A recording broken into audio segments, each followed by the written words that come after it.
السلام علیکم ورحمۃ اللہ وبرکاتہ۔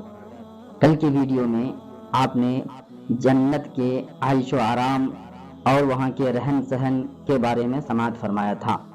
آج آئیے آپ کو جہنم کی عجیب و غریب اور پرخطر ماحول کے بارے میں بتانا چاہتا ہوں۔ سب سے پہلے قرآن سے، پھر حدیث مبارکہ سے۔ جہنم، اللہ پاک کے غضب و جلال یعنی جہنم کے بارے میں ملاحظہ فرمائے۔ جہنمیوں کے لیے آگ کے لباس کاٹے جائیں گے، ان کے سروں پر کھولتا ہوا پانی ڈالا جائے گا جس سے ان کی کھالیں ہی نہیں بلکہ پیٹ کے اندر کے حصے تک گل جائیں گے۔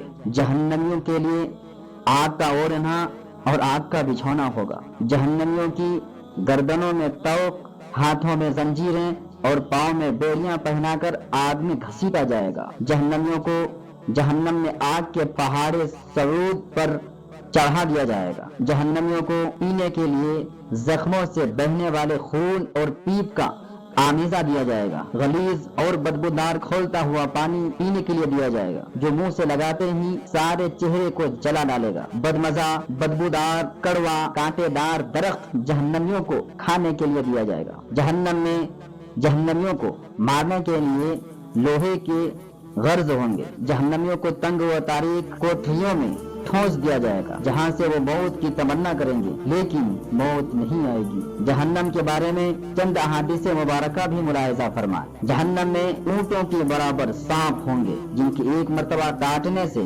جہنمی 40 سال تک زہر کا اثر محسوس کرتا رہے گا، اور بچھو خچروں کے برابر ہوں گے جن کا ایک مرتبہ کاٹنے سے جہنمی 40 سال تک زہر محسوس کرے گا۔ جہنمی کا ایک دانت احد پہاڑ کے برابر ہوگا۔ جہنمی جہنم میں اس قدر آنسو بہائے گا کہ ان میں کشتی چلائی جا سکیں گی۔ جہنم میں کافر کے دو کندھوں کا درمیانی فاصلہ تیز رفتار گھوڑ سوار 3 دن تک مسلسل گھوڑا دوڑانے کی مسافت کے برابر ہوگا۔ جہنمی کی خال کی موٹائی 40 ہاتھ تقریباً 63 جہنم کو قیامت کے روز کھینچ کر آنے کے لیے 4 ارب 90 کروڑ فرشتے مقرر کیے جائیں گے۔ جہنم کی گہرائی اس قدر ہے کہ اس کی تہ میں گرنے والا شخص مسلسل 77 برس تک گرتا چلا جائے گا۔ اللہ تبارک و تعالی ہم سب کو جہنم کی اس عذاب سے محفوظ فرمائے۔ جنت اور جہنم کے بارے میں قرآن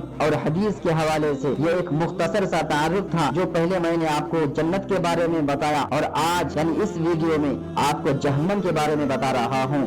اللہ تعالی ہم سب کو بارگاہ رحمت میں جگہ دے اور دوزخ کے عذاب سے پناہ دے، آمین یا رب العالمین۔ السلام علیکم ورحمۃ اللہ وبرکاتہ۔ برائے کرم آپ کو ویڈیوز اگر پسند آتی ہیں تو میری ویڈیو کو شیئر کریں، چینل کو سبسکرائب کریں۔ ورحمۃ اللہ۔